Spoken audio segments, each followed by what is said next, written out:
Hello friends, welcome my YouTube channel AC study classes. तो friends, आज इस class में आपको साइंस के मोस्ट इम्पोर्टेंट क्वेश्चन पढ़ने के लिए मिलेंगे जो आपके एग्ज़ाम के लिए बहुत ही यूजफुल होगा।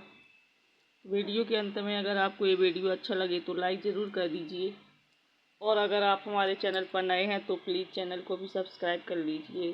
तो चलिए, इसमें पहला क्वेश्चन दिया गया है कि वह ऊतक जो एक हड्डी यानी अस्थि को दूसरी हड्डी से जोड़ता है वह क्या कहलाता है।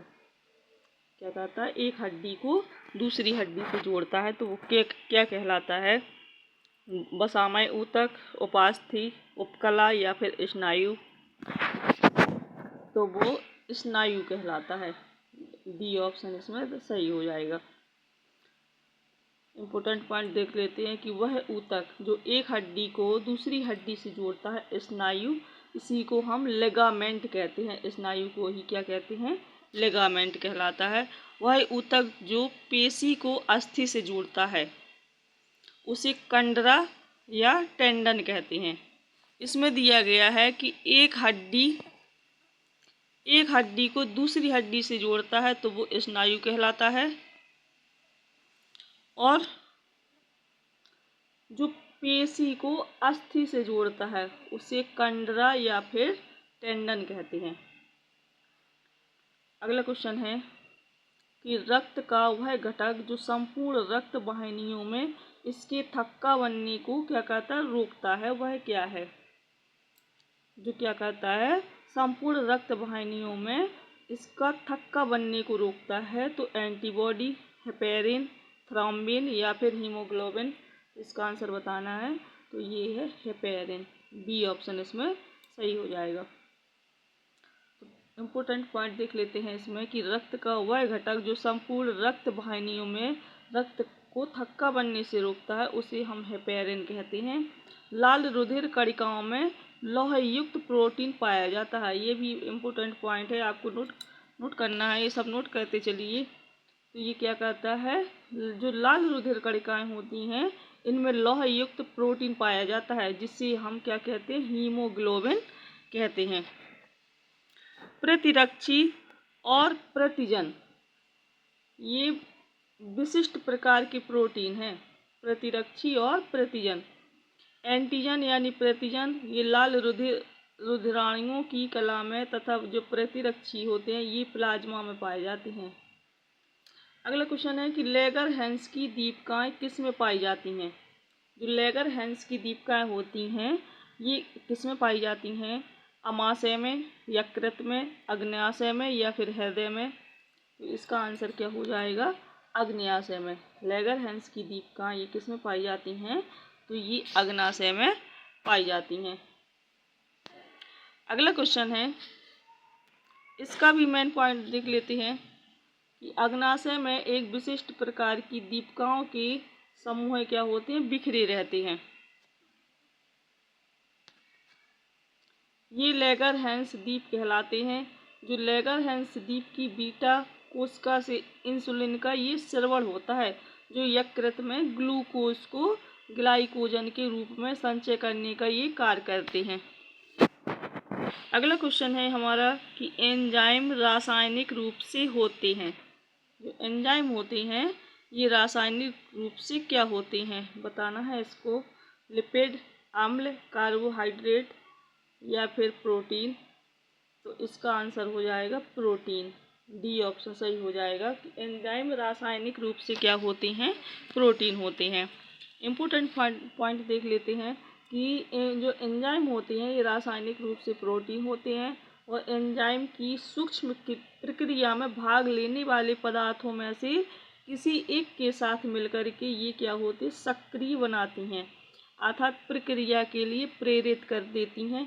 इस पदार्थ को एंजाइम का सबस्ट्रेट कहते हैं। क्या कहते हैं? सबस्ट्रेट। प्रत्येक जो एंजाइम होता है अपने एक विशेष पीएच मान के माध्यम से पूर्ण होते हैं। प्रत्येक एंजाइम क्या होते हैं? अपने एक विशेष पीएच मान के माध्यम से पूर्ण होते हैं। अगला क्वेश्चन है कि निम्नलिखित में से कौन सा अम्ल विटामिन भी है? क्या है? विटामिन। फॉर्मिक अम्ल, एस्कॉर्बिक अम्ल, मौलिक अम्ल या फिर पॉमेटिक अम्ल। कौन सा अम्ल एक विटामिन भी है, तो वो कौन सा अम्ल है, तो ये है एस्कॉर्बिक अम्ल। जो एस्कॉर्बिक अम्ल है ये क्या है, एक विटामिन है। एस्कॉर्बिक अम्ल का सामान्य नाम क्या है, विटामिन सी है। इसकी कमी से स्कर्वी नामक रोग होता है। विटामिन सी की कमी से क्या होता है, स्कर्वी नामक रोग होता है। इसका जो प्रमुख स्रोत है ये किस में पाया जाता है, तो ये नींबू में, टमाटर, सब्जियां, आलू और अन्य फलों में ये क्या होता है, ये पाया जाता है। स्कर्वी रोग या किसकी कमी के कारण होता है, तो अभी हमने बताया है पिछले क्वेश्चन में कि जो स्कर्वी रोग किसकी कमी से होता है, तो ये विटामिन डी, के, सी या ए, तो आपको बताना है। तो इसकी किसकी कमी से, विटामिन सी की कमी से क्या होता है, स्कर्वी रोग होता है।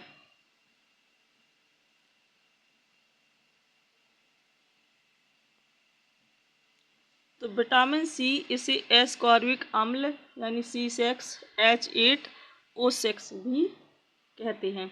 इसकी कमी से क्या होता है, मसूड़ों में रक्तस्राव, कमजोरी तथा शरीर के घाव का आसानी से न भरना, स्कर्वी नामक रोग के ये लक्षण होते हैं और यह खट्टे फलों और सब्जियों में सबसे अधिक होता है। तो अब ये देख लेते हैं कि किस विटामिन की कमी से कौन सा रोग होता है। इम्पोर्टेंट पॉइंट है ये, सारे नोट करते चलिए। आपको याद रखना है कि विटामिन जो ए होता है, तो विटामिन ए की कमी से क्या होता है, रतौंधी, आँखों का शुष्क होना, वो रोग हो जाता है। रतौंधी रोग होता है और आँखों का शुष्क होना।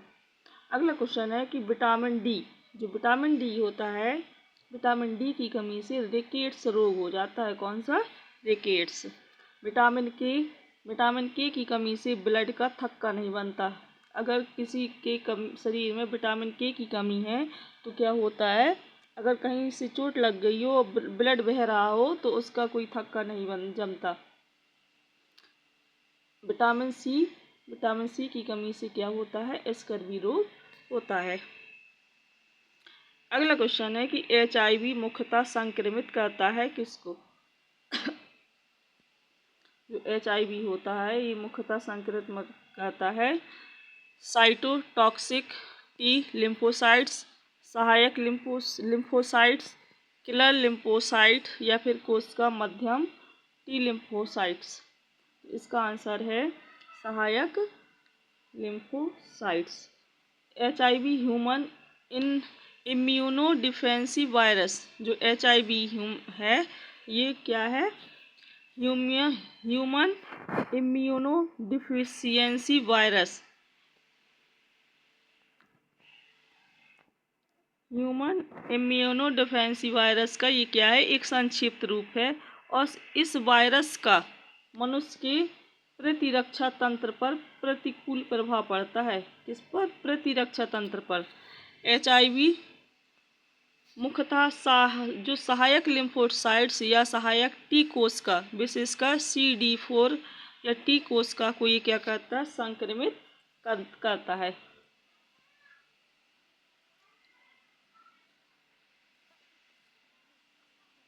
अगला क्वेश्चन है कि डाउन सिंड्रोम होता है। डाउन सिंड्रोम क्या होता है, बताना है। 21वें गुणसूत्र की एक सूत्रता, 21वें गुणसूत्र की त्रिसूत्रता या पुरुष में एक अतिरिक्त गुणसूत्र, स्त्रियों में एक अतिरिक्त गुणसूत्र। तो डाउन सिंड्रोम क्या है, तो इसका बी ऑप्शन सही हो जाएगा कि 21वें गुणसूत्र की त्रिसूत्रता।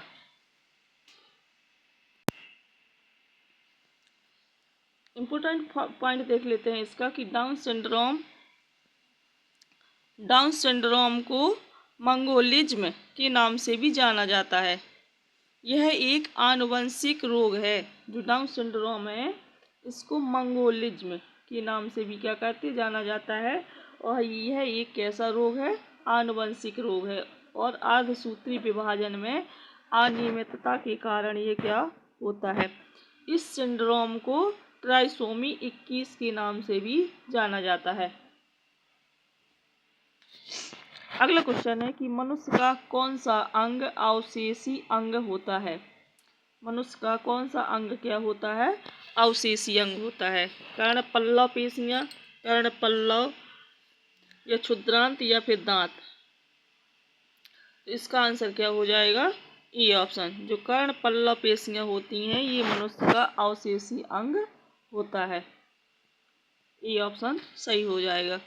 इम्पोर्टेंट पॉइंट देख लेते हैं कि मनुष्य में कर्ण पल्लव की जो पेशियां होती हैं ये शरीर पर रोम, उंडुक, पुच्छ तथा वर्मी फार्म, अपेंडिक्स इत्यादि सभी क्या हैं, एक अवशेषी अंग हैं। जो कर्ण पल्लव की पेशियां शरीर पर उंडुक, पुच्छ तथा वर्मी फार्म, अपेंडिक्स इत्यादि ये क्या है, अवशेषी अंग हैं। अगला क्वेश्चन है कि थ्रोम्बोप्लास्टिन कहाँ से रक्त स्कंदन के लिए प्राप्त होता है। जो थ्रोम्बोप्लास्टिक है, थ्रोम्बोप्लास्टिन ये कहाँ से रक्त स्कंदन के लिए प्राप्त होता है। लाल रक्त कणिका, प्लेटलेट्स, मोनोसाइट्स या फिर लिम्फोसाइट्स। तो आंसर हो जाएगा प्लेटलेट्स। थ्रोम्बोप्लास्टिन कहाँ से रक्त स्कंदन के लिए प्राप्त होता है, तो ये होता है प्लेटलेट्स के।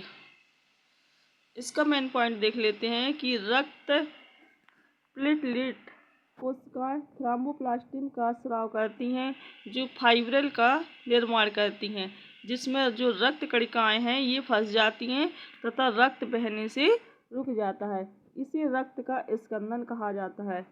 लिम्फोसाइट्स तथा मोनोसाइट ये सभी क्या है, ये श्वेत रक्त कणिकाओं के प्रकार हैं। कौन कौन से, लिम्फोसाइट और मोनोसाइट्स।